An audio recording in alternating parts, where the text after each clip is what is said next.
Dober večer vsem skupaj, lepo pozdravljeni na pogovoru o predstavitvi knjige Roka Benčina Okna brez monad, estetika od Heideggera do Rancièra. Z nama sedi še Magdalena Germek, doktorska študentka na podiplomski šoli ZRC SAZU. Roka verjetno vsi poznate, je raziskovalec na Filozofskem inštitutu, piše članke, spremne besede, prevode z področja sodobne filozofije, predvsem ontologija, estetika in filozofija literature so njegovo področje. Kot ste si lahko že prebrali v samem opisu dogodka ali pa pač tudi ne, na današnji večer se bomo pogovarjali o tem, kako filozofija in estetika prečita moderno misel, in pri tem se bomo zvrstili ob verigi filozofov od Heideggera, Adorna, Deleuza, Bourdieuja do Rancièra in poskušali zarisati razmerje med filozofijo in umetnostjo, ki se v sodobnost lomi nekako izven okoli dveh klasičnih pojmov metafizike in mimezisa, ter sledili posledicam, ki se dotikajo vprašanj reprezentacije, pojma sveta ter vloge filozofskega branja, ki vpleta tudi vprašanje političnega. Pa kar začneva. Ker v svoji knjigi prečeš same velike filozofske koncepte, bova neizogibno začela kar na njihovem pragu. In sicer bi začela z odnosom oziroma razmerjem med umetnostjo in filozofijo. Zdaj, če je prva tako grobo označeno v klasični dobi oziroma do preloma v 20. stoletju ostala v hierarhiji miselne oziroma duhovne dejavnosti nekako nižje od filozofije, ki je sedela v narekovajih rečeno na čistem vrhu, se je s prelomom metafizike v filozofiji in mimezisa v umetnosti ta hierarhija oziroma vrednostna razporeditev teh dveh redov mišljenja oziroma duhovne dejavnosti spremenila oziroma izravnala. Zdaj, ob tem vsem ti vpelješ nek pomožen miselni koncept oziroma, kot praviš, hipotezo estetske sekvence, v kateri razporejaš danes že omenjene filozofe v njihovem odnosu do umetnosti. Kako torej skozi to razumeš, torej estetsko sekvenco, razmerje oziroma odnos filozofija umetnost in kaj eno pomeni za drugo? Najprej vas lepo pozdravljam in seveda se zahvaljujem obem sogovornicama. Torej, v bistvu nisem imel nekaj izvornega namena iti čez vse te filozofe tako, v smislu nekega pregleda filozofije 20. stoletja, ampak sem štartal iz nekih problemov, ki sem jih imel za zanimive, aktualne, predvsem najprej skozi Bourdieuja in Rancièra. Ampak potem so me te problemi sami peljali skozi vse te filozofe, sem gotovo, da ne morem se z enim ukvarjati, ne da bi se tudi z drugimi, in tako je se cela ta veriga nabrala. Je pa res, da so vsi te filozofi, ki so delali v 20. stoletju. Ne? In potem sem imel seveda to neko mini težavo, ker tako Bourdieu kot Rancière pravzaprav zanikata, da bi filozofija v 20. stoletju proizvedla neko novo estetiko. Bourdieu pravi, da obstaja platonistična, aristotelijanska estetika in potem romantična estetika, in kar 20. stoletje do Bourdieuja seveda samo ponavlja.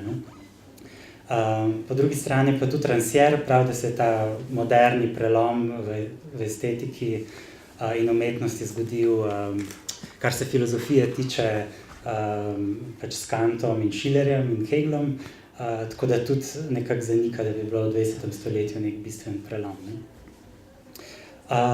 Ampak s čimer pa se nekako filozofija 20. stoletja ponaša, je pa s tem, da je nekako prekinila z metafiziko. Tu imamo tako pri Heideggeru kot pri Wittgensteinu, čeprav na neke diametralno nasprotne načine, ampak je pa ta neka ideja nekega preloma s preteklostjo, z nekim klasičnimi filozofskimi sistemi. In zdaj, če bi jaz tudi nekako padel v to, mislim, jaz potem v knjigi to nekako problematiziram, da se je ta prelom z metafiziko dejansko zgodil. In zdaj, če bi jaz rekel, da seveda med estetika 20. stoletja pri filozofih vpelje neko čisto novost, bi s tem pač se sam zapletel v neko fikcijo tega slamnatega moža, prelomnost v metafiziko, ne. Ampak vseeno se mi je pa zdelo, da skozi, ne, zato je ta teza nekako pomožna, kot sem rekel, ne. Ampak sem pa skozi to neko serijo problemov, ki sem jih obravnaval, se mi pa vseeno zdi, da obstaja neka specifična konstelacija filozofskih problemov ali pa konceptov, ki se nekako pri vseh teh filozofih 20. stoletja nekako vzpostavi, ne. In temu sem rekel estetska sekvenca, ne. Sicer najprej sem bil nekako navdihnjen z Badioujem, ne, ki na začetku, v uvodu v Bit in dogodek pravi, da na področju ontologije prevladuje Heidegger, da je pač on, Badiou, bo zdaj neko novo, čisto neheidegerijansko ontologijo vpeljal. In tako sem se predstavljal, da mogoče bi pa jaz lahko, ker se mi zdi, da Badiou pa v svoji estetiki vseeno ostaja nekako na nek način, ima neke heidegerijanske poteze, da bi pa jaz nekako ta podoben prelom uspel pogledati, kako se je ali je mogoče v bistvu nekak prelom s Heideggerom narediti tudi v estetiki, ne. Ampak tako da najprej sem to vizijo diskontinuitete, ne, ampak potem bolj, ko sem bral vse skupaj in tudi, ko sem Heidegger prebral, sem ugotovil, da je v bistvu Heidegger tisti, ki vseeno vzpostavil nek cel ta diapazon problemov, ki se potem sicer tudi z kritiko Heideggera vseeno nanaša spet na Heideggera nazaj, ne. Tako da sem v bistvu od Heideggera naprej postavil to, čemer sem rekel estetska sekvenca. In pač glavna teza te estetske sekvence je pač to, da umetnost misli, ne. S čimer ne mislim nič mističnega, ampak v bistvu zelo preprosto, da pač neki posamezni filozofi se pač srečajo z nekimi čisto posamičnimi umetniškimi deli, ne z neko umetnostjo nasploh, ampak s posamičnimi umetniškimi deli, kjer prepoznavajo neko misel, ki je v bistvu istega reda kot misel filozofije, ne. Mislim, ne istega reda v tem smislu, da je to kar na enak način formulirana misel, ampak da je možno srečanje z nekim umetniškim delom razmišljati o nečem filozofskem, producirati neke filozofske koncepte, ne. In zdaj, če pa umetnost misli, ne, pa nas posledica tega, da komentar nekega posamičnega umetniškega dela postane tudi integralni del filozofskega diskurza. Torej, ne gre za estetiko kot neko posebno področje proizvajanja vednosti o umetnosti, ne, ali pa o čutnem, ampak skozi ta srečanja s posamičnim umetniškim delom se proizvede nek filozofski koncept, ne. Tako da recimo Adornova knjiga, ne vem, o Schönbergu in Stravinskem je pač že Adornova filozofija, ni neka knjiga o glasbi, ki jo napiše filozof, ne. In tako tudi pač to, kar Adorno proizvede s tem srečanju s Schönbergom, se tudi potem prenese na celotno Adornovo filozofijo, ne. Tako tudi Deleuze ne napiše samo knjigo o Proustu, ampak se Proust pojavlja pravzaprav v vseh njegovih delih, ne. No, in pač to je nekako skupna poteza te estetske sekvence. No, ampak potem pa še neka vsebinska teza, ne, in sicer, da je mogoče umetnost obravnavati samo pod pogojem, da spet nekako prekinemo s filozofsko tradicijo ukvarjanja z umetnostjo in torej, da prekinemo s to idejo, da umetnost posnema realnost, ne, da prekinemo z reprezentacijo, z mimezis in tako naprej. Ne, ampak tukaj se pa potem začnejo pojavljati delitve, ne. Recimo Rancière je potem blazno kritičen do tega in tudi pri Adornu imamo že nek zasuk te teze, ne.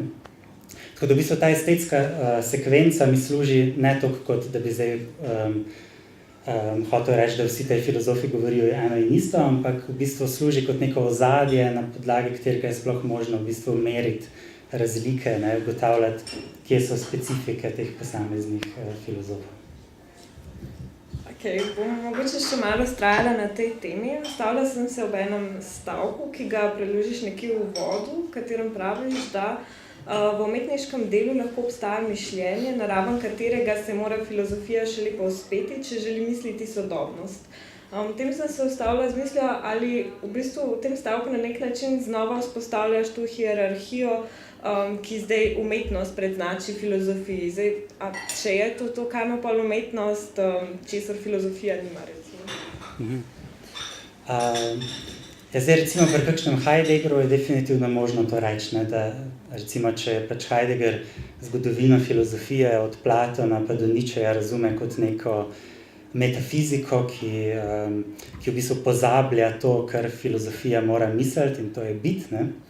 Skratka, da je pač celotna zgodovina filozofije neka pozaba biti, ne.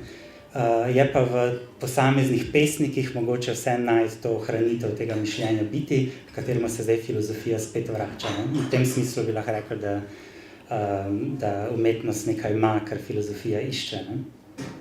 Ampak v bistvu to, kar sem v bistvu hotel povedati, ni bilo tukaj se strinjati s Heideggerom, ampak sem bolj v tem smislu mislil, da pač, ko je filozof se sreča z nekim umetniškim delom, v bistvu ugotovi, da pač mu to umetniško delo da nekaj filozofskega zamisliti, ne? Kar ne pomeni zdaj, da je filozofiji, mislim, da je v umetnosti navzoča neka blazna resnica, do katere se moramo prebiti, ampak bolj v tem nek smislu, da je pač tako neko umetniško delo kot neko filozofsko delo sta pač dve oblike mišljenja, ki sta si v bistvu enako-vredni, ne.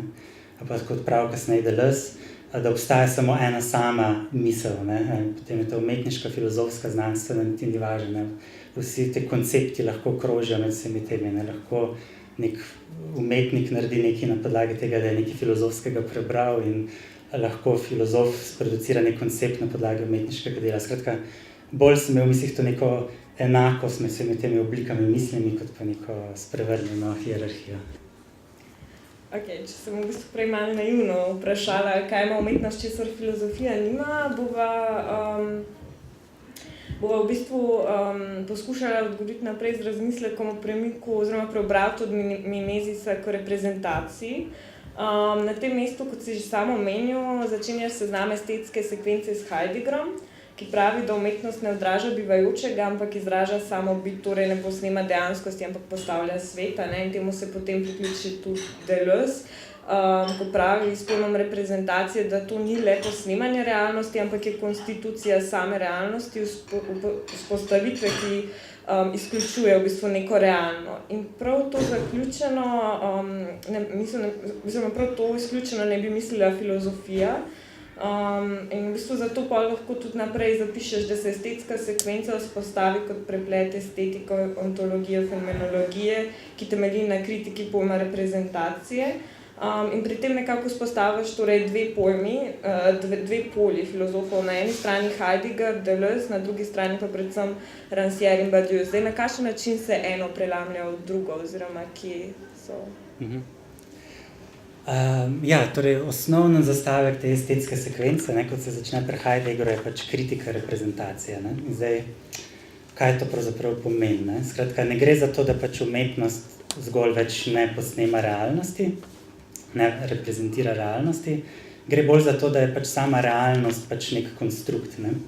V bistvu reprezentacija, tako na nek način, mislim, na drugačen način sicer, ampak pri Heideggeru in pri Deleuzu reprezentacija imenuje nek način konstrukcije realnosti, ne. In če je realnost konstruirana na način reprezentacije, potem nujno nekaj izključuje, ne. Izključuje neko bit pri Heideggeru ali pa neko čutno realno, recimo pri Deleuzu, ne. In skratka, če je sama realnost je torej reprezentacijsko konstruirana, naloga umetnosti je pa, da izrazi tisto, kar se v tej konstituciji realnosti izgubi, ne. Torej, v umetnosti pride do izraza tisto neko realno, ki ga v realnosti sami ne moremo opaziti, ne. In ne, pač recimo pri Heidegger že recimo to klasično definicijo resnice kot ujemanja predstave s predmetom, ne, to je recimo tak nek, tukaj vidite ta Vorstellung, ki izključuje pač to misel biti same, ne, ki ni neka predstava, ne. Recimo pri Deleuzu imamo pa pač to, da da obstaja pod realnostjo še nek svet podreprezentacijskih mnoštev singularnosti postajanj in tako naprej. Ne. Skratka, to neko resnico bit pač izraža pa umetniško delo. In kot vidimo, to ni samo neka estetska teza, ampak je tudi že ontološka, fenomenološka teza. Ne. No in potem pa pač imam na drugi strani pač seveda pa Badiouja in Rancièra kot neka dva sodobna avtorja, za katere se mi zdi, da s to neko osnovno tezo na nek način prelomta. Ne. Badiou predvsem v svoji ontologiji, Rancière pa v tem, kako razume estetiko. Skratka, in tukaj imamo potem neko drugačen pojem reprezentacije. Ne. Recimo Badiou pravi, da pač bit ni nekaj, kar bi se kakorkoli izražalo. Ne. Bit je v bistvu, ne, če Heidegger pravi, da pač moramo biti pustiti spregovoriti, ne, pa Deleuze pravi, da je bit nek glas, ne, ki mu moramo prisluhati, kar začeli padati. Skratka, po Badiouju je pa bit nekaj indiferentnega, ne, nekaj, kar se ne izraža, kar nima glasu, skratka, in nekaj, kar se tudi potem ne moramo najti v umetniškem delu. Ne.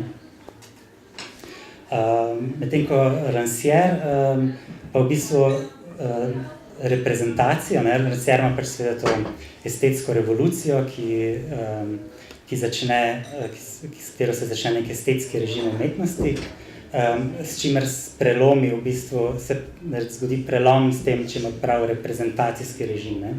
Ampak Rancière to razume nekoliko drugače, ne. Rancière to razume kot mrežo nekih hierarhij, recimo, kaj je možno posnemati, če se ni možno posnemati, kaj je neka vzvišena snov, ki jo vzvišene umetniške forme posnemajo, in kaj so v bistvu neke nizke, manj vredne snovi, ki jih neke nizke forme posnemajo. Ne. Skratka, ali pa recimo že sama ta ideja, da obstaja neka pasivna snov, ki jo umetnik aktivno formira. Ne. Skratka, ta sistem nekih odnosov in hierarhij se poruši, ne. Kar pa v bistvu pomeni, da lahko v bistvu reprezentiramo karkoli na kakršenkoli način, ne. Da v bistvu ni nekih vnaprejšnjih ali pa splošnih pravil reprezentacije. Ne. Skratka, tukaj imamo potem ta nek obrat v tem, kako v bistvu razumeti reprezentacijo, in skozi Badiouja in Rancièra sem se hotel nekako prebiti k temu nekemu drugačnemu pojmovanju reprezentacije in hkrati se nekako rešiti tega pojma, filozofskega pojma umetnosti, ki naj bi izražala neko bit. Ne. In če zdaj na pogovor naprej ob tej estetski sekvenci, umetnost torej razkriva, odkriva, predstavlja ali pa izgrajuje resnico samo bit, smo pa v bistvu, oziroma si z Adornom tudi trčijo problem oziroma problematiko nepredstavljivega in to se pravi direktna upodobitev nečesa, pač kar ne bi veljalo za nepredstavljivo, recimo za primer koncentracijska taborišča, pač ni mogoča, ker je ta groza, praznina prevelika, nepredstavljiva v bistvu. In vsak poskus neke besede, stavka, ubeseditve je pač preveč ali pa premalo, skratka je laž oziroma je preveč totalitaren poskus. Ne. In na tem mestu v preplet estetike, filozofije, ontologije tudi vstopa etika in obljuba političnosti oziroma neka politična obljuba. Zdaj, kje in kako pač torej ujeti to neko resnico tega nepredstavljivega, pač da ne bi ostala nekako nedotaknjena in samo zdrsnila v pozabo. Ne. Recimo, tukaj za primer imaš na eni strani pričevalsko literaturo s kakim Solženicinom ali pa Primo Levi, ali pa recimo mogoče še boljši primer mogoče v filmskem svetu, ne, kako zdaj ali priješ s fikcijo do tega, recimo Spielbergov Schindlerjev seznam ali pa Lanzmann, ne, z Shoahom, kako v bistvu zdaj, oziroma na kakšen način. Ja, Adorna prej nisem omenil, ne. Pri Adornu se mi zdi, da je nekje vmes tukaj, ne. V bistvu pri Adornu pač imamo tudi seveda to idejo neke kritike reprezentacije, ne, pač tudi recimo mora umetnost pravzaprav izraža neko nakopičeno trpljenje, ki se je v bistvu sedimentiralo skozi zgodovino, in pač temu trpljenju mora nekako umetnost dati svoj glas. Ne. Tako da imamo sicer nekako to idejo. Čeprav po drugi strani, ne, pri Adornu nimamo tega, da bi mogli zdaj reprezentacijo opustiti, in da bi na njeno mesto prišlo nek izraz biti, ne? Ampak v bistvu predorno imamo to idejo, da se mora reprezentacija nekako stopnjevati do nekih njenih skrajnih možnosti in da v bistvu moderna umetnost postane nekak reprezentacija same sebe. Ne? In imamo tukaj pač potem ta nek prelom, ki se ga da bolj navezati na nek način tudi na Paula Badiouxa in Rancièra. Zdaj, seveda pa je Adorno tudi nekdo, ki je rekel pač, da poezija in metafizika po Auschwitzu nista več mogoči, ampak to je treba nekako vzeti, mislim, ne z rezervo, ampak v bistvu pri Adornu imamo, v bistvu, ok, seveda ni več mogoča na nek način poezija, ampak ravno pomeni, da jo moramo pri njej nekako ustrajati, ne? Skratka, bolj v tem nekem Becketovskem smislu, ne, ni več mogoče, ravno zato je treba, ne? Skratka, ravno v tem nekem umetniški sferi je možno v bistvu tisto, kar je možno v bistvu ta v bistvu neko totalno katastrofo, ki se je dogodila v zgodovini, ravno moderno umetniško delo nekako lahko izraža neko zvestobo tej katastrofi, ne? Tako da po eni strani kaže na to, kako je zgodovina pač čisto brezupna, po drugi strani pa ravno ta brezupnost, ki se kaže v modernem umetniškem delu,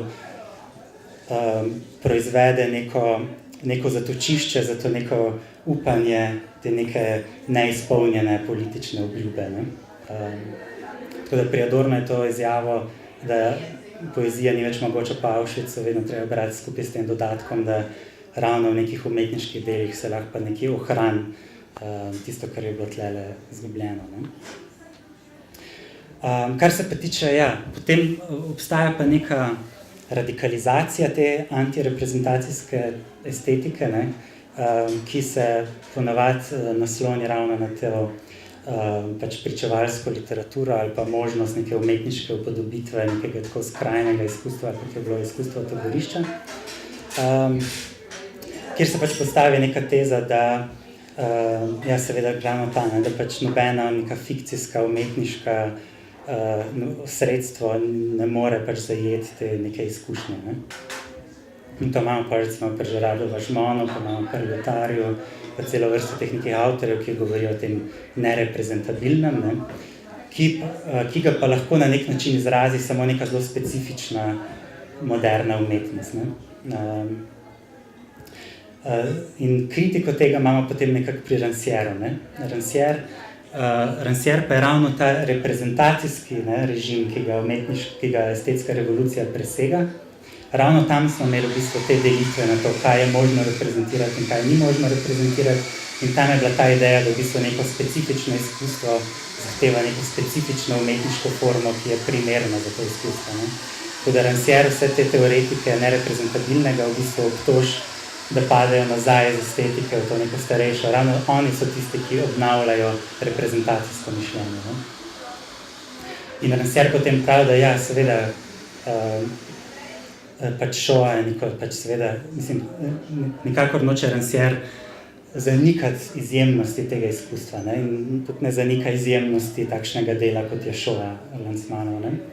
Ampak hoče opozoriti na v bistvu neke fikcijske prijeme, s katerimi pa vendarle tudi Shoah operira, ne, tam recimo,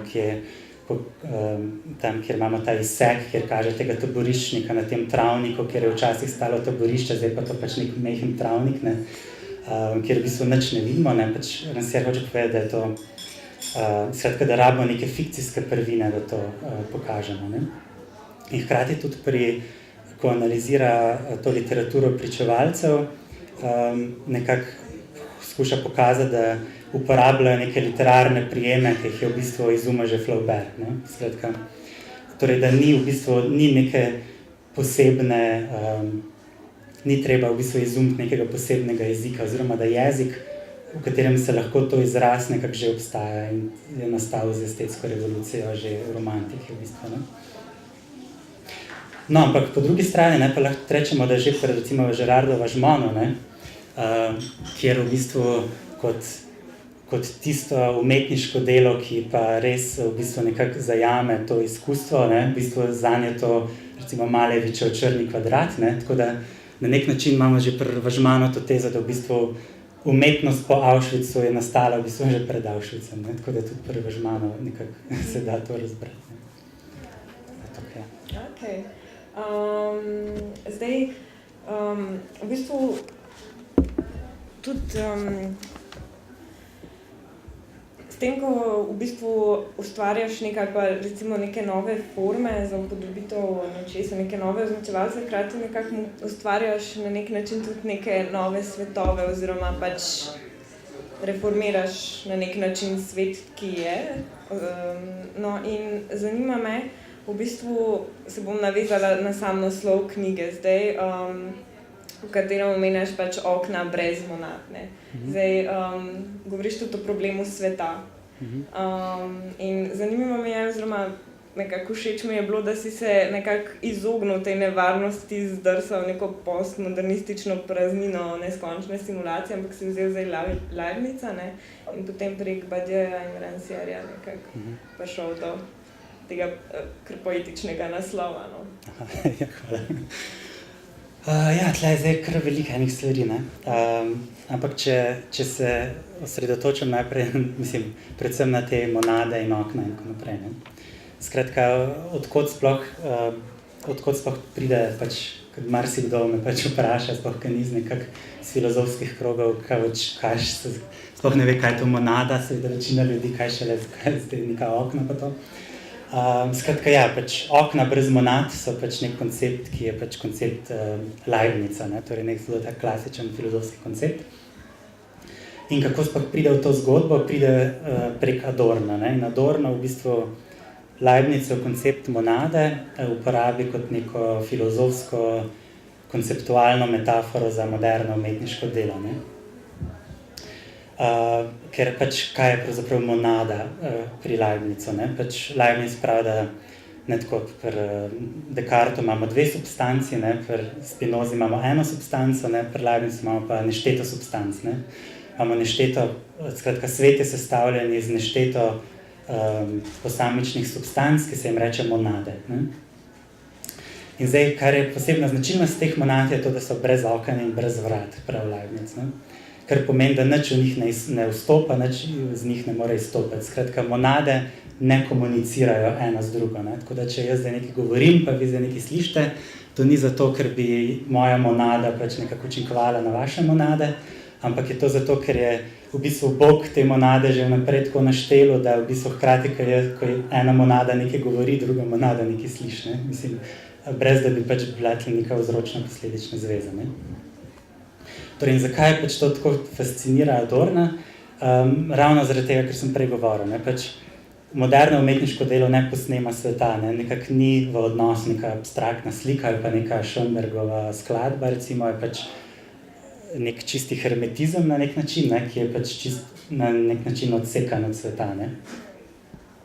Tako da po eni strani imamo tukaj spet to idejo proti reprezentacije, ne, ampak po drugi strani je pa ravno s to harmonijo, ne, s katero so vse monade nekako sklajene, pa imamo pač to idejo, da v bistvu vsaka monada vsebuje cel svet, ne, zato ker v vsaki monadi so navzoče vse te druge monade, pač cel ta harmonični sistem, ki v bistvu nekako svet dela kot neko celoto, ne. Torej, čeprav monada nič ne vidi drugih monad, vseeno v bistvu na nek način izraža cel svet, ne. In skratka, tukaj pa Adorno potegne to, skratka, monada ne reprezentira sveta, ampak ravno zato je zmožna neko pač neko resnico sveta prezentirati, ne, in tudi ta ideja monade. No, jaz pač to pa obrnem, ne, zato ker sem pač hotel neko novo pojmovanje reprezentacije ustvariti, ne, in tukaj imam pač to idejo oken brez monad, ne. In mogoče to bom podrobno, mogoče pa kasneje, ne vem, predstavil, kako je to pa, mislim, že pri samem Leibnicu imamo nek moment, pa pri Badiouju in potem pri Rancièreju, s tem, ker sem omenil, da pač karkoli možno reprezentirati na kakršenkoli način, pomeni v bistvu, da primat oken pred monadami, ne. Ja, potem pa seveda se tukaj razpira tudi problem sveta, ne. Pač, če umetnost ne reprezentira sveta, ampak na nek način postavlja nek svet, ne, kot pravi že Heidegger, ne. No in tukaj imamo pač neko drugo idejo. Ne?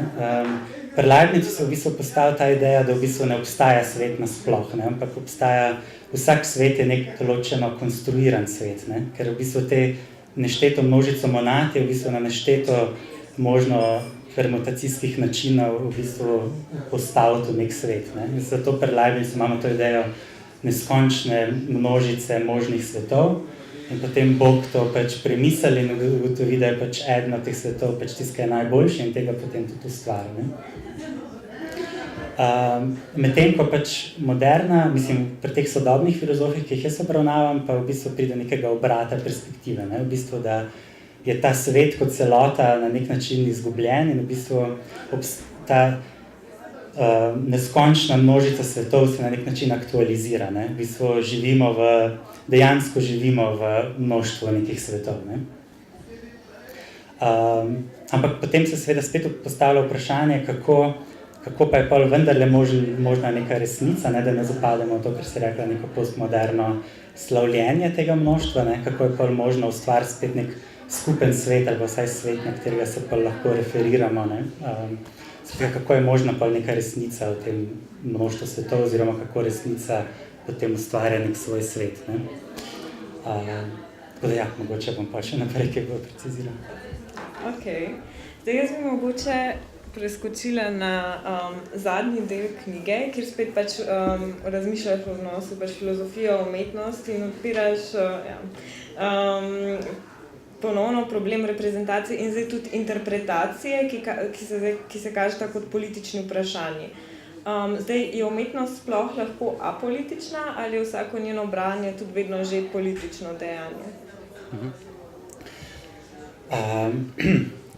Ja, torej tudi, če se razmišljamo o tem, kako je umetnost politična, imamo lahko neko reprezentacijsko shemo, ne? V smislu, da obstaja neka realnost, politična realnost sveta, ki jo potem recimo nekako umetniško delo prezentira na nek način, da bomo res videli, kako je zdaj s tem svetom. In potem skratka, umetniško delo nam bi potem predstavili neko posebno vizijo tega sveta, prek katere bi nekako razumeli pač neke politične antagonizme ali pa neko politično resnico, kaj je svetom narobe. In potem bi ta umetniška prezentacija te nekako politične resnice sveta v bistvu lahko interpelirala neke subjekte, da bi nekako uvideli neko politično resnico in postali nekako politično aktivni, da bi jih pač recimo umetnost aktivirala, da bi spremenili svoj pogled na svet in tako naprej. Ne? Ampak tle se pojavi cela vrsta nekih problemov. Ne? Že pri Marxu imamo to pač, kako je recimo ravno Balzac, ki je bil pač politično reakcionaren, v bistvu uspel ravno prek tega, da je bil ideološko zaslepljen, uspel ravno prek tega v bistvu pokazati resnico družbe, v kateri je živel. Ne? Skratka, imamo pač na tej ravni zaplet, potem imamo zaplet na ravni umetniških učinkov, ne? Zdaj res umetniško delo, ki ima neko pravilno tendenco, ima res to nek političen učinek, da bojo zaradi tega se ljudje začeli nekaj upirati ali karkoli, tle je tudi cela vrsta nekih problemov. Ne? Potem Rancière pravi, da neka posebna umetniška reprezentacija nekega kaosa sveta, ne? Lahko razumemo v smislu, nekem nihilističnem smislu, nekaj izguba smisla, grazen, ne? Lahko pa razumemo tudi, to pa kaže v bistvu neko recimo kapitalistično izkoriščenje. Skratka, iz samega umetniškega dela ponavadi lahko obe te čisto politično nasprotne stvari sklepamo. Ne? Tako da tudi imamo pač ta reprezentacijska struktura političnosti umetnosti, se nam totalno zapleta. Ne?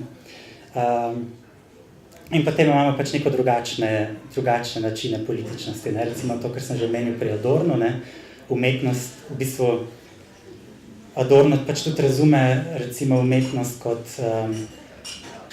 nekako zgodovinsko, ne? Da izraža neko resnico zgodovine, ne? Ampak zgodovina pri Adornu mogoče je zgodovina razrednega boja, ampak boja, ki je bil na nek način že izgubljen. Ne? In v bistvu zato mora moderna umetnost kaže v bistvu to brezupno stanje sveta, ampak ravno s tem, ko čisto potencira to brezupnost, v bistvu ohranja neko upanje. Ne? Ali pa potem pri Rancièru, ki ima pa spet čisto neko obrne perspektivo. Pri Rancièru imamo to idejo, da recimo pač neke te umetniške fikcije, kako recimo nek režiser ali pa romanopisec v bistvu povezujeta neke dogodke med sabo, jih postavljata v neko naracijo ali v neko zvezo, so v bistvu podobne v bistvu te fikcijski postopki so na delu tudi v ideologiji ali pa v politiki, in da v bistvu obstaja to neko čutno tkivo, ki je v bistvu hkrati politično in estetsko. In zdaj v bistvu umetnost kot neka ločena, avtonomna sfera čutnega izkustva lahko v bistvu posega v te načine tega veriženja dogodkov ali pa kakorkoli, skratka lahko ustvari neko drugačno politiko čutnega, kot je na delu recimo v dejanskem svetu, ampak skratka, ravno ta estetska distanca omogoča umetnosti pač neko politično, v narekovajih rečeno, subverzivnost, ampak hkrati pa ta estetska distanca tudi nekako omogoča ta neposredni politični učinek umetnosti. Skratka, tako da je pač ta estetska distanca hkrati moč in nemoč umetnosti. Zdaj bom jaz na tem mestu kar Magdaleni prepustila besedo, pa mogoče bolj kako vprašanje zastavila. Lepo pozdravljeni tudi z moje strani. Zdaj, zelo sta lepo predstavila tvojo knjigo, tako malo prostora je ostalo tudi za neko mojo intervencijo. Ampak, Roke, ti se ukvarjaš s filozofijo, ampak tudi te zanima literatura. In zdaj, mene zanima, kdo je tvoj gospodar? Filozofija ali literatura?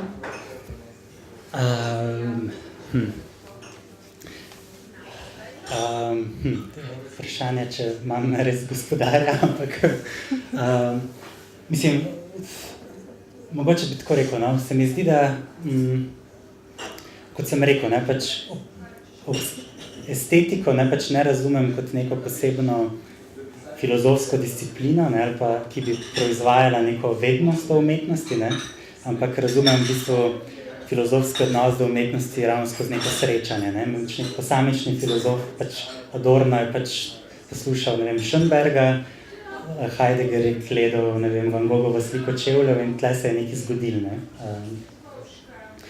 In pač nekako mislim, da je pač dobra, mislim, skratka, naloga filozofije, da nikakor ni proizvajati vednost o umetnosti, vednost o umetniškem delu, to je naloga, umetnostne zgodovine, kakorkoli. In v bistvu, nek način se mi zdi, da če dober v bistvu filozofski tekst o umetniškem delu mora imeti nek moment v bistvu nekega neodvisnega zanimanja za umetniško delo, Če ne, se mi zdi, da pač... Čakaj, to pomeni, da si ti to doživel, ko si analiziral Prousta. Ja, v bistvu Prousta sem bral veliko preden sem sploh vedel, da recimo Badiou, tako da na nek način ja, Ampak ne gre samo za to, da bi zdaj neko umetniško delo zdignil na nek pedestal, Tudi recimo pač Adorno, pač ko posluša Stravinskega, ga nekaj blazno moti in gre blazno na živce, recimo, In skratka, tudi v tem smislu, da skozi neko umetniško delo vidiš, kaj je narobe s svetom, tudi v tem smislu, to srečanje z umetniškim delom. Hvala. Bilo mi zanimivo zdaj, ko si na moje vprašanje odgovoril, prvo na tak način, da si se sploh spraševal, če imaš gospodarja. Mislim, seveda, pri tem ne mislim na to, da bi zdaj, nekoga ustikoval, ampak bolj, da bi sam imel neko gotovo histerično pozicijo. In dejansko se mi zdi, da si dobro reagiral, da je res vprašanje, če ti imaš gospodarja.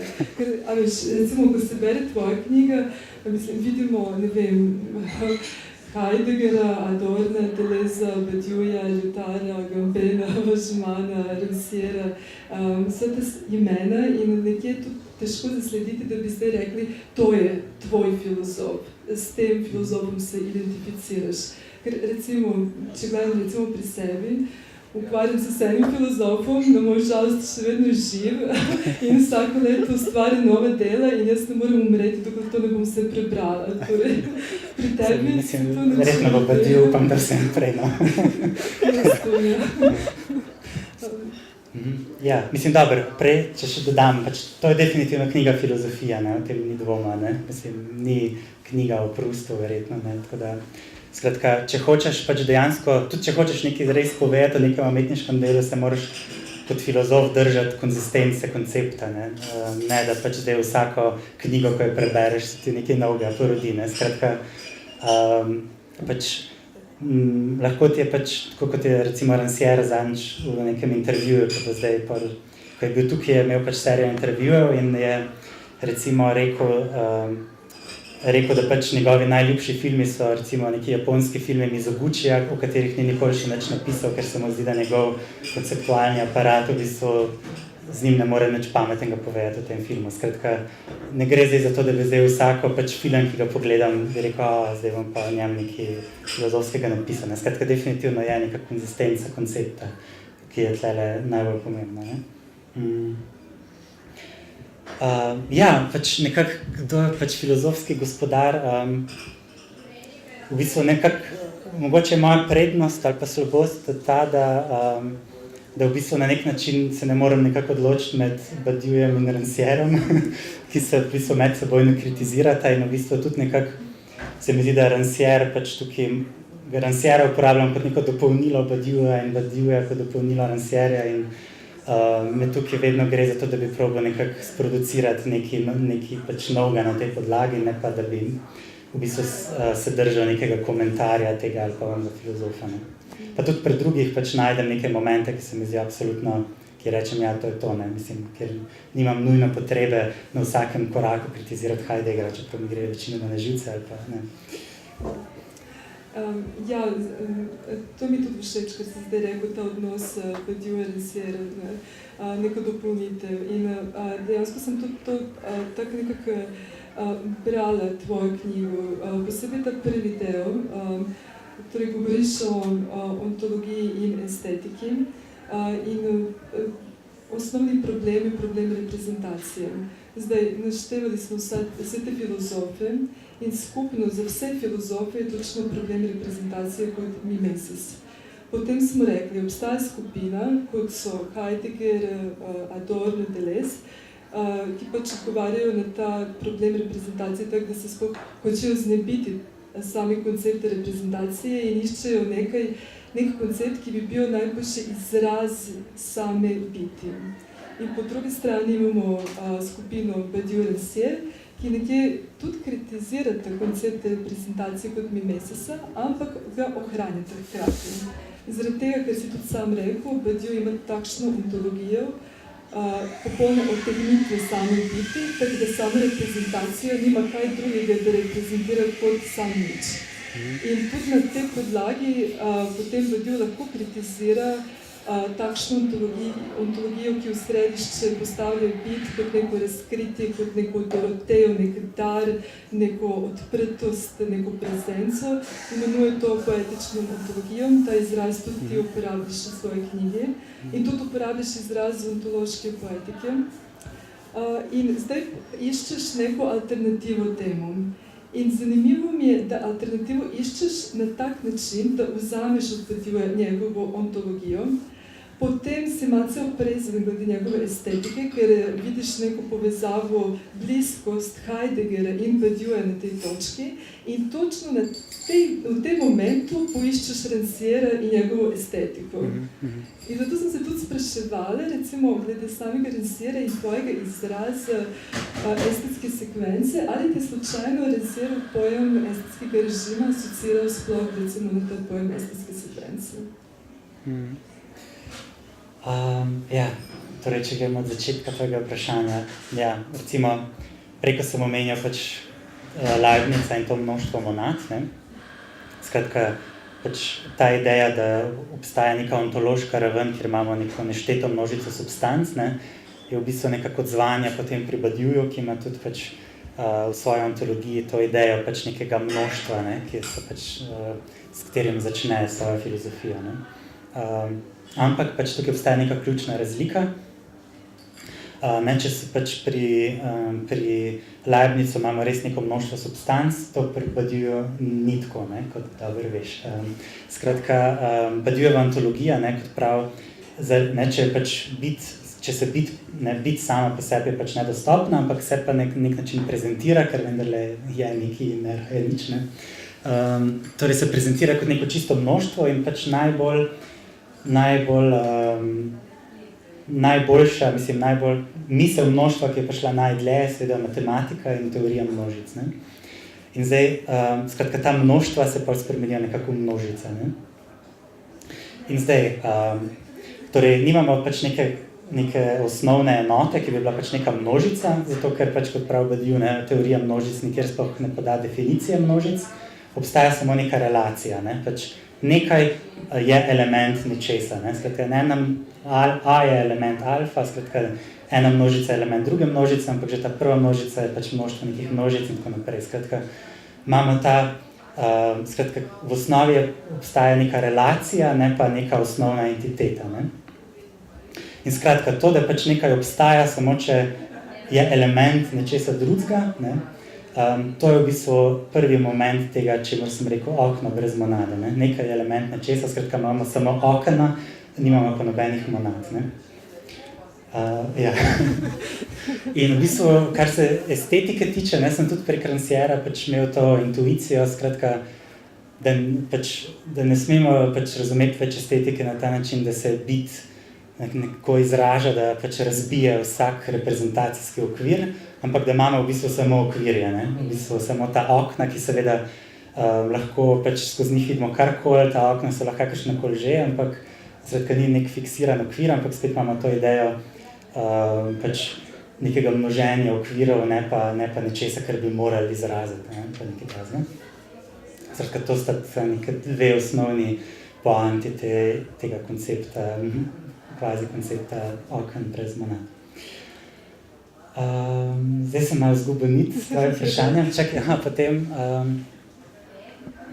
Ja, res je, ne, ja, seveda, potem pri Badiouju, ampak ko pa Badiou se loti estetike, ne, recimo, ko bere, ne vem, neko Mallarméjevo pesem, pa se mu pa pač nekako ta heideggerijanska struktura vrne, v smislu, ja, v tem Mallarméjevem sonetu pa vidimo, kako se to mnoštvo biti prezentira in wow, to pač, ne, mislim, skratka, imamo spet, čeprav je pojmovanje biti drugačno, imamo spet to idejo, da se tle razkriva neka bit, ne. In tukaj se mi je zdelo, da Badiou ni zadosten in tlele sem res, kot si lepo opazila, pol posebej po tem Rancièrovi ideji pač tega estetskega režima in tako naprej. In ja, definitivno, ja, je pač ta ideja estetskega režima pač nekako me asociirala na to idejo pač estetske sekvence, ki pa je imela še en drug močen vir, ki je pa pač nek čist drug avtor, ki je Jean-Jacques Le Cercle, iz katerega pač dosti tudi citiram v knjigi in ki nekako, v bistvu on me v bistvu dvojni vpliv je imel name na en način ta, da v bistvu se zelo spretno giba med različnimi filozofi, ne, da bi ga potegnil nekako, kako se že temu reče, žargon, ja, žargon nekega filozofa, s katerega bi pač vse druge kritiziral, ampak se recimo ima neko knjigo, kjer analizira, kako Deleuze in Badiou berete literaturo, tako zelo natančno, in v bistvu tako zelo dober veksla med tema dvema pozicijama. In on tudi pač na nek tak način razmišlja, kaj je v bistvu tisto pri tej neki skupini filozofov, ki jih definira, ne, ki je nek skupen problem, na katerega oba dva ta filozofa recimo odgovarjata. Tako da on je bil tudi nek navdih za to pač estetska sekvenca. O sami tej sintagmi okno brez monade te mislim še spraševati malce kasneje. Ampak zdaj si omenil Badiouja in omenil si to relacijo pripadnosti in si tudi to v knjigi opisal v spomnosti sintagme okno brez monade. In zdaj si nam razložil, zakaj. Ampak bi te vendarle vprašala, ali misliš, da recimo, zakaj ne bi uporabili točno Leibnizovo sintagmo monade brez oken in recimo tak način razmišljali o Badioujevi ontologiji? Ker sama bit kot taka je nekaj, kar je odtegnjeno, ona se prezentira kot neko nekonsistentno mnoštvo.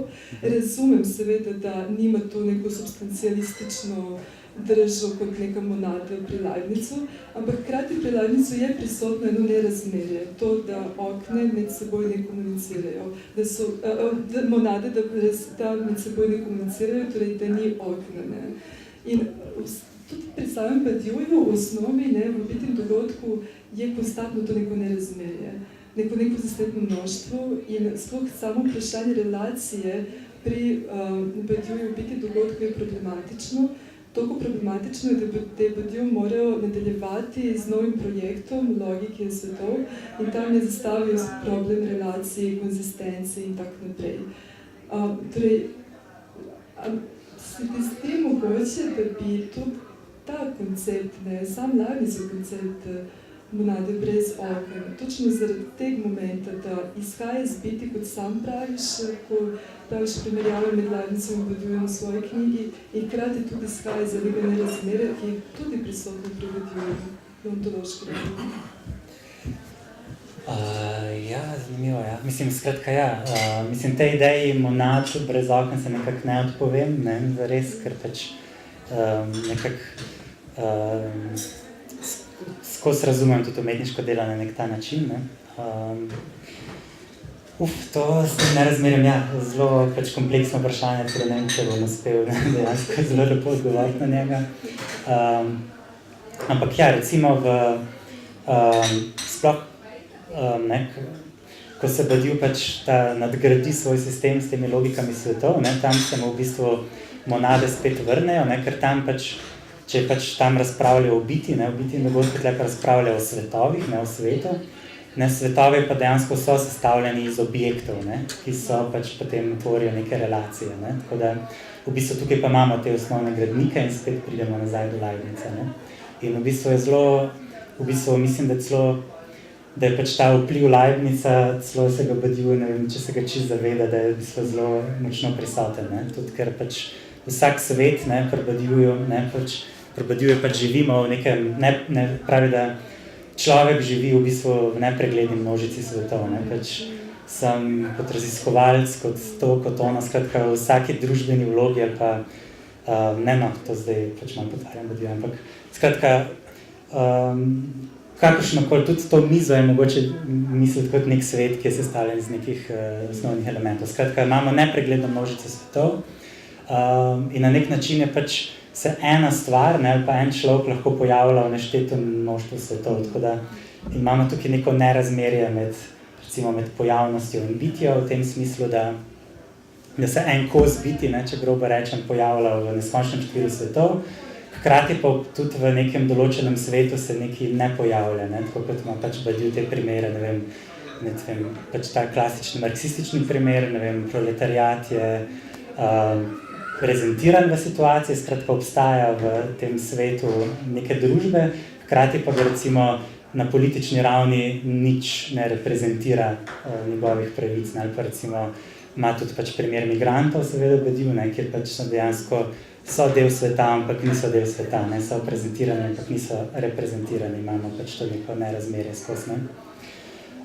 In zato je pač po Badiouju, ne, in zato pač pride tudi ta tretji del njegovega sistema, ne, ker če imamo to množstvo možnih svetov, po drugi strani imamo pa stvari, ki čisto izpadejo iz vsakršnega sveta, ne, in tukaj imamo pač to neko dvojno nerazmerje, ne, in potem se pač Badiou vpraša, kako je možno na podlagi tega, ker ni del sveta, v bistvu upeljati neko resnico, ne, kot temu on pravi, kako je možno dati neko intervencijo v svet, ki bo nekako zaustavila to nenehno množenje možnih svetov, kjer ne bo pač vsak v svojem svetu, ampak kjer bo se upeljala neka skupna referenca, glede na katerega se bo to množstvo svetov polariziralo, ne. Pač, nek primer bi lahko bil recimo moderna znanost, ne, recimo, ki je tudi po Badiouju nek proces resnice, ne. Pač, recimo, seveda lahko živimo v nekem svojem svetu, ne, lahko smo recimo, ne vem, neki ezoterični zdravilci ali pa neki kreacionisti in posem ignoriramo moderno znanost, ne, ampak moramo se pa glede nje opredeliti, ne, ima vsem ta moderna znanost je nekaj skupnega, skratka, postavlja nek skupen svet, ki nekako tudi tisti, ki so izven njega, se morajo do njega opredeliti, skratka, ima neko to proizvede neko polarizacijo. Ne? In skratka, to je po mojem tisto, kar zanima Badiouja, skratka, kako pač, ko se proizvede neka resnica, kako v bistvu preprečiti to, da bi bila ta resnica v slabšalnem smislu nekako v svojem svetu, ne? Skratka, da bi jo pač enostavno ignorirali. Ne? Skratka, kako pač resnica proizvede nek svoj svet. Ne? Recimo, to bi pač nek problem, ki se ga Badiou zdaj v tem tretjem delu loteva. Še enkrat bi mogoče začela s to težavo reprezentacije. Torej, imamo kritiko reprezentacije zaradi tega, ker ta oblika reprezentiranja realnosti oziroma mimezisa ne odgovarja več. In zdaj ne vem, mogoče si bil na tej razstavi, ampak zdaj to leto je bilo v Mestni galeriji ena razstava Komaž Maleviču, mislim, da se tako imenovala. In tam so bila predstavljena dela od umetnikov z področja ex-Jugoslavije in vse je bilo nekako zastavljeno v konceptu kopije. In torej, vsa dela so gotovo bila kopija Malevičevega črnega kvadrata na belem ozadju. In tudi eden od tistih umetnikov, Goran Đorđević, je rekel, ne, da on je v 80-ih letih tudi napravil eno serijo kopij, tako je popolno imenoval, in je rekel, da je kopija pomembnejša od izvirnika. In tukaj gre za eno držo proti umetnosti, torej, da sama kopija pripoveduje neko drugo zgodbo od izvirnika. Kaj hočem reči? Hočem reči to, da kopija v tem smislu je v nekem odnosu do originala, da posnema original. Ampak hkrati na tak način, da ustvari nekaj novega, neko novo zgodbo, ki ni prisotna v originalu. To je tako, kako bi rekla, poseben paradoksalen koncept, podoben kot je v psihoanalizi, recimo ponavljanje, da točno s ponavljanjem prideš do koncepta novega. Ne? In tudi tukaj je nekako, imamo ta moment nekega novega mišljenja mimezisa. In se sprašujem, in tudi mogoče bi zate to bilo en moment zanimiv, ali bi recimo v to svojo alternativno estetiko in ker sam tudi poskušaš poiskati nekaj, kar ni samo reprezentacija, nek nov modus, da bi tudi recimo taj ozlogašeni pojem mimezisa nekako na novo mislili, napravili en obrat v temu. Ja, zanimivo.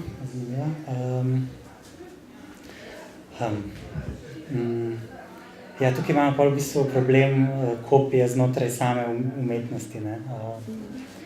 V bistvu moram priznati, da te ostale nisem videl, ampak si lahko predstavljam. Ja? V bistvu ne vem, če imam kakšen pametni odgovor na to.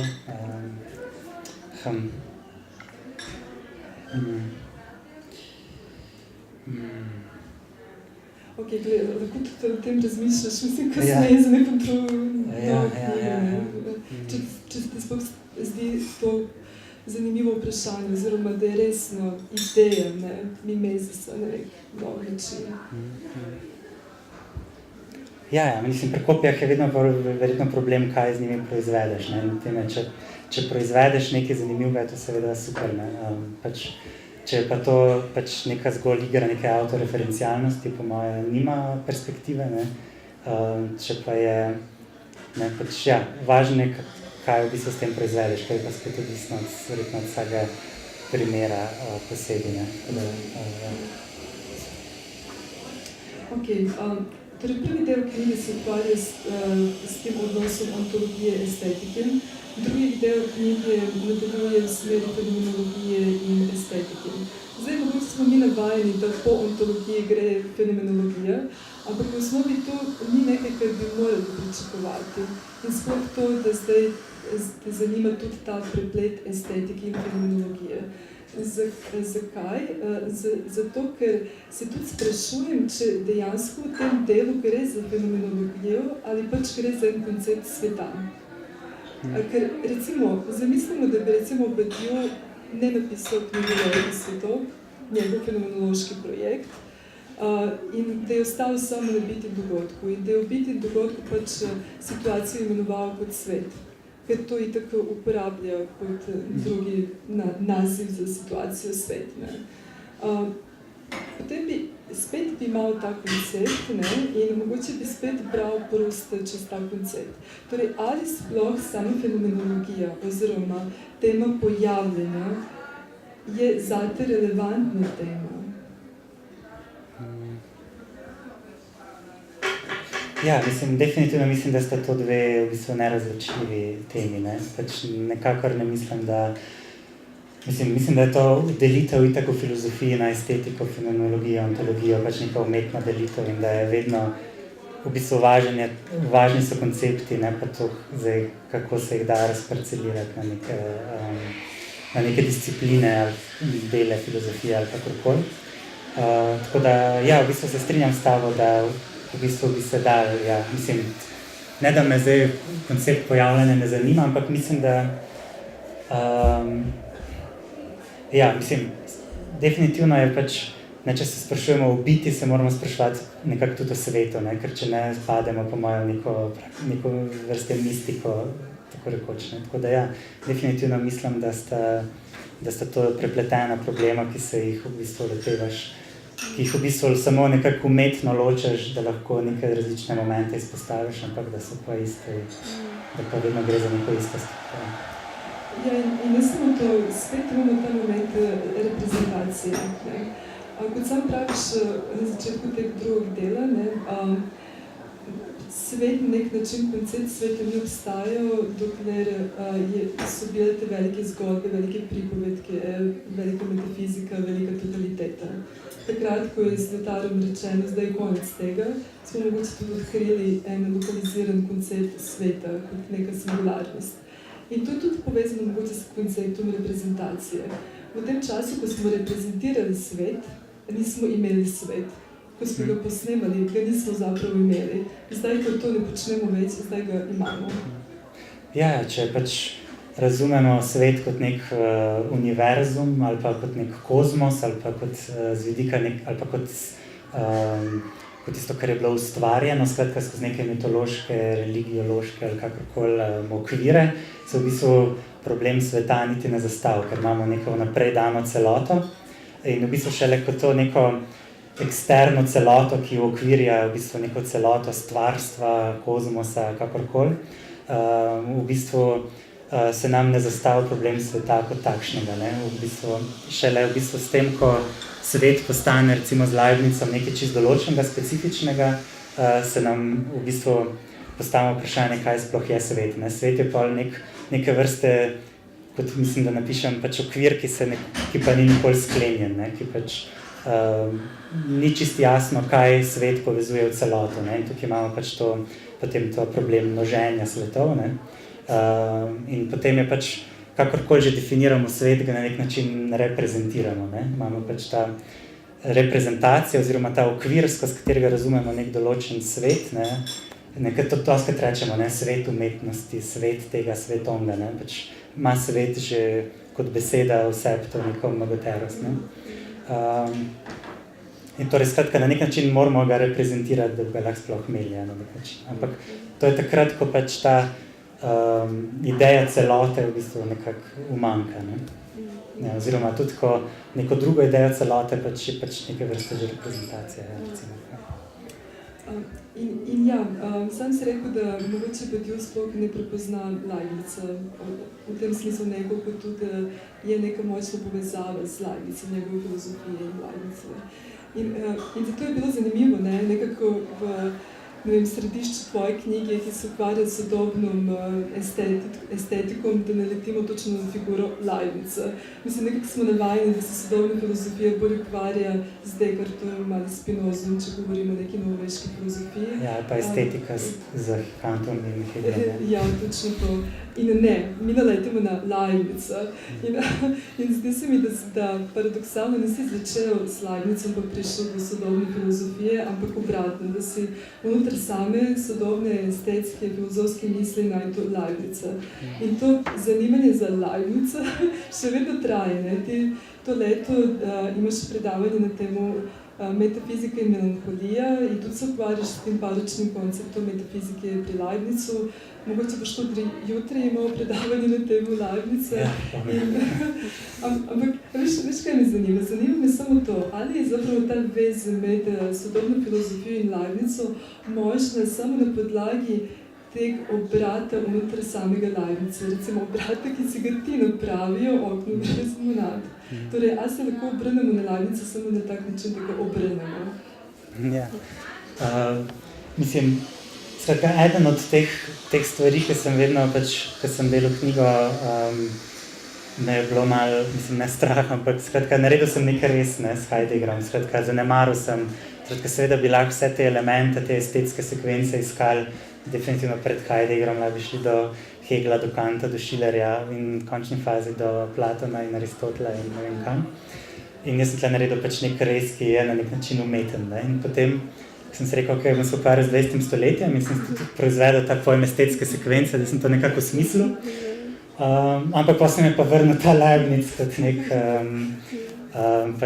unusual suspect nazaj, kot neka figura klasične filozofije. To se mi je res zgodilo, v bistvu. Skratka, skozi Adorno pa ta koncept monade in tako.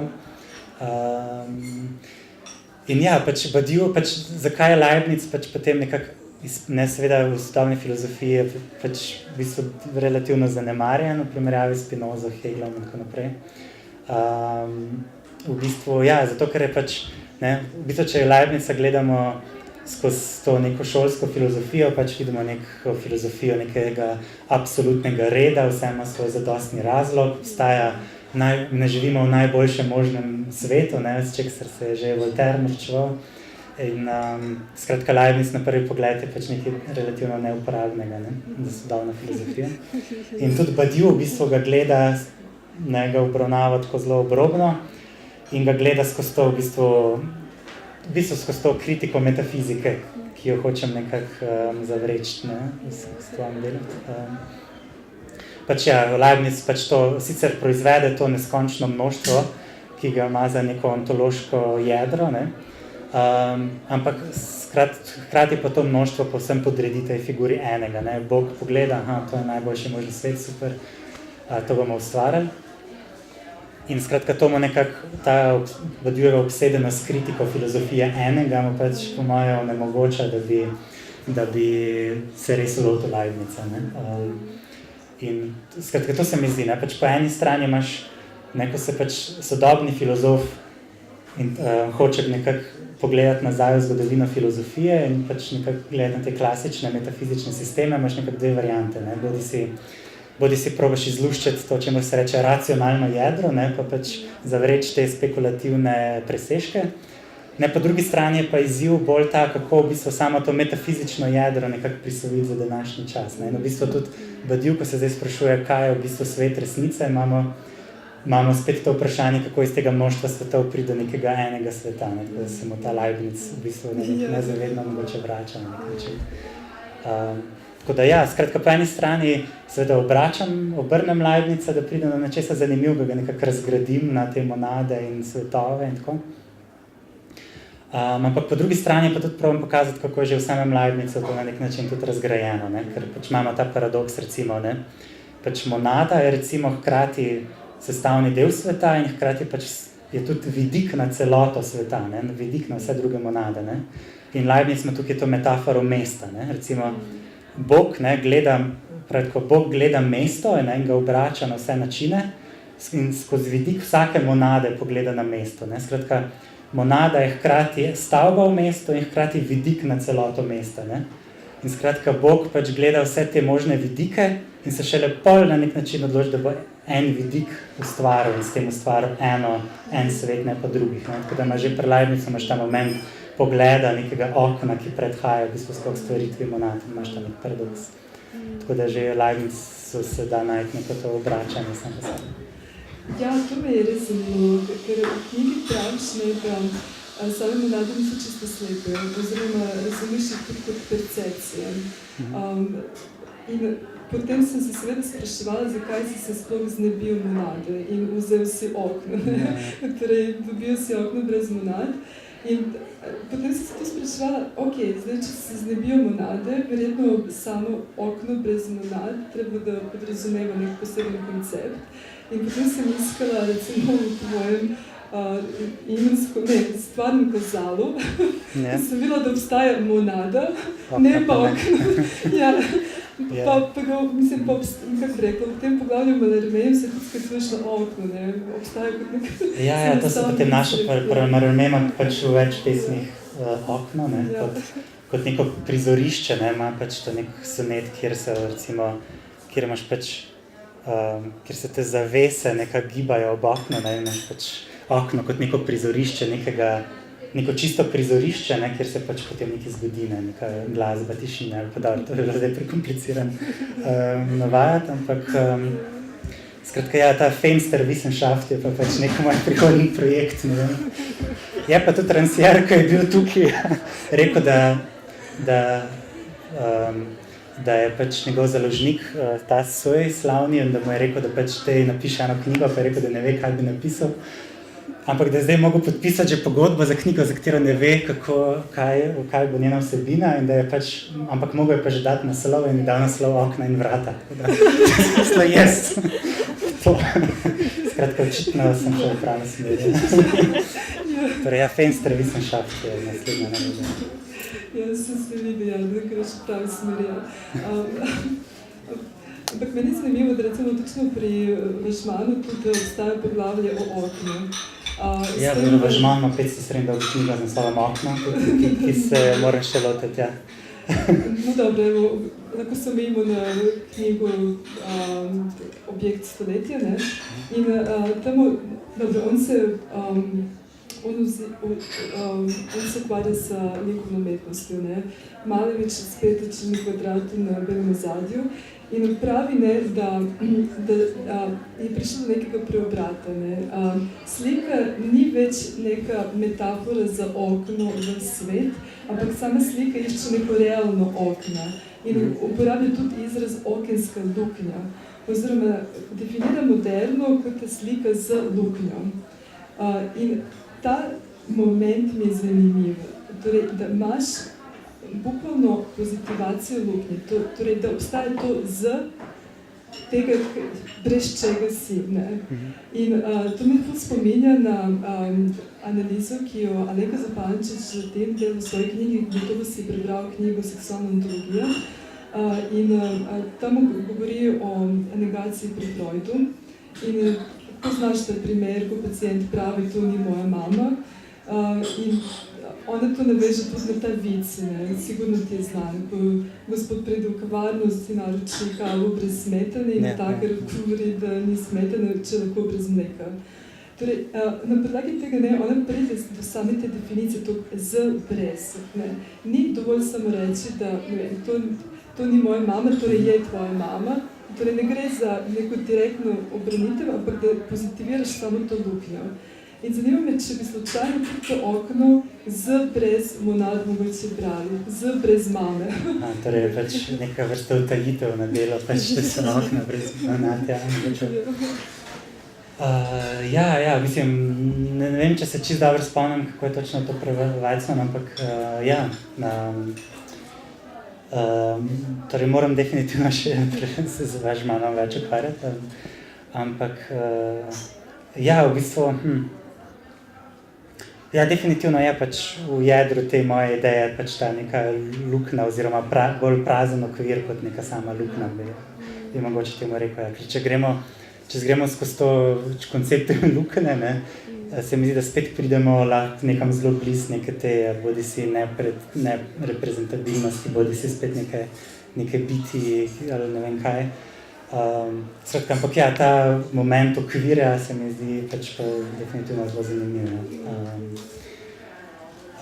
Ja, je pa definitivno v tem brez je pač, pa pač so neki momenti tako, v bistvu ja, če gremo skozi Freuda, imamo dve stvari, ne? Imamo fetišizem in imamo melankolijo, ne? Ki so dve zelo pomembni stvari, tudi če se hočemo ukvarjati z umetnostjo, ne? Ker umetnost je na nek način fetišistični konstrukt, ne, tudi recimo Adorno skozi o tem govori, ne, da pač umetnost je fetišizem, ne. Skratka, imamo pač to idejo nekega, pač nekega povzdignjenja nekega objekta, zanikanju nečesa, ne. Po drugi strani imamo melanholijo, ki je pa spet nek brez, ne, pa pač, kot bom recimo jutri govoril, pač, je pa pač, nek, kot sem v tem pravim, tam objekt brez sveta, recimo, pač, imamo pač neke fragmentarne objekte, ki izgledajo, kot da so izgubili kakršnokoli vezo z svetom, kar spet pridemo do monad, ne, skratka. V bistvu, s to dvojico nekako melanholije in fetišizma, po moje, bi lahko sta brez, definitivno. Ok, zdaj smo nekje pri koncu in zato to ne bo moje zadnje vprašanje, ker je na meji vulgarnega, okay. ampak ga bom zastavila. Torej, nekako najbolj zastopani avtorji tvoje knjige so Heidegger, Adorno, Deleuze, Badiou in Rancière. Zdaj, ko jih gledamo, vidimo, da en mogoče najbolj pripada. Prejemno neke mislice čiste leče. In pri tem ne mislim na Deleuze. Mislim, imam neki mislice, ki so tako zelo močno levčarski opredeljeni. In potem imamo Heideggera. Mislim, mogoče bi bilo fajn, da se mu najde kakšnega prijatelja zraven, da ne bi bil tako samljen. Ampak me zanima, če, ne vem, nekako, če ti je to bila samo še dodatna inspiracija, da razmišljaš recimo sploh po smeri neke revolucije, če se je umetnost zmožna. In v tem smislu bi te mogoče obranila vprašanje, ki se ga ti zastavijo Rancière. Vpraša se Rancière o odnosu estetskega režima in estetske revolucije. Torej, meni to zanima, če ti misliš revolucijo v umetnosti in kakšno bi to bilo odnosu s neko tvojo estetsko sekvencijo.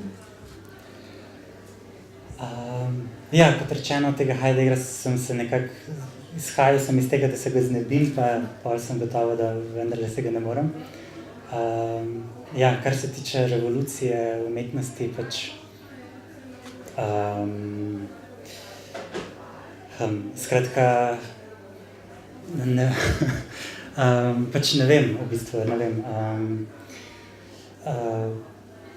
Pač po eni strani mislim, da seveda, kot sem prej razlagal, da pač ta estetska distanca nekako nemogoča, da bi umetnost proizvedla res neko revolucijo, ne. Lahko pa pač seveda v določeni konstelaciji zgodovinski se upade z nekim revolucionarnim dogajanjem, pač neko politično in estetsko revolucionarno dogajanje lahko na neki točki se upadeta, ampak nekakor pa to ni nujno. Ampak mogoče sem ta misel, mogoče da dostkrat se omenja to, kako je umetnost subverzivna, Mogoče pač pri tej, ko razmišljamo o političnosti umetnosti, se moramo mogoče rešiti malo tega pojma subverzivnosti. Se mi zdi, da kapitalizem lahko vedno bolj subverzira tebe kot ti njega, tako da ne vem, če se da dejansko kaj subvertira, da se samo kakšne določene prakse ali pa dela na nek način uporabiti na nek politično produktiven način, ampak ki pa ni nujno zdaj. Težko pa rečemo, da je to neka subverzija. V redu, moje zadnje vprašanje. Tvoj podnaslov je estetika od Heideggera do Rancière. Zdaj smo ugotovili, da to ni estetika iz 18. stoletja, to ni neka samostojna filozofska disciplina, omejena izključno na svoje področje raziskovanja, ampak da tukaj gre za en preplet ontologije, fenomenologije, tudi vprašanje mogoče do političnosti neke. Ali bi ti sploh ohranil ta pojem estetika? Ali estetika sploh preživi tvojo knjigo? Ali bi predlagal kakšen nov naziv? Estetska filozofija, ne vem, estetsko mišljenje, nekaj takega. Pač ta podnaslov je mogoče malo nesrečen v smislu, da sem hotel mogoče malo kompenzirati ta abstraktni naslov pač z nečim, da bo lahko nek naključni mimoidoči približno si predstavljal, kaj piše v knjigi. Ampak kot sem rekel, estetika, mislim, ne vem, če je ravno moja knjiga uspe ugnobiti, ampak skratka, pač vedno, nekako se ne da se rešiti nekih besed, ne, mislim, lahko, mislim, po eni strani sem seveda skeptičen do teh delitev, kaj zdaj estetika ni neka posebna stvar, ne, pač vedno obstaja samo filozofija, ne obstaja dejansko ontologija ali pa estetika in tako naprej. Po drugi strani pa pač dostikrat so te poskusi, kako vpeljati neko super novo besedo, so dostikrat spodletijo, po moje, ne? Tako da pač na nek način se moramo držati nekih besed, tako da lahko komuniciramo. Ampak ja, tudi Rancière, ko govori o estetski režim, estetska revolucija, skratka da nek nov pomen besedi estetika, namesto da bi se blazno trudil vpeljati čez neko novo besedo. Tako da ja, te možnosti, ki si jih naštela, so super, tako da jim bi bile definitivno so boljše kot sama estetika. Ja. Ampak neka osnovna beseda pa nekako vedno nekako stane in je bolj smiselno jo reinterpretirati, kot pa jo poskuša z nekim blazno novostjo. Hvala vam za te izčrpne vprašanja. Ja, zdaj še moment, ko roka prepustimo publiki, ne? Če ima še kdo kako vprašanje? Ne? Ok, pol pa mislim, da si zaslužiš roka aplavz. Hvala.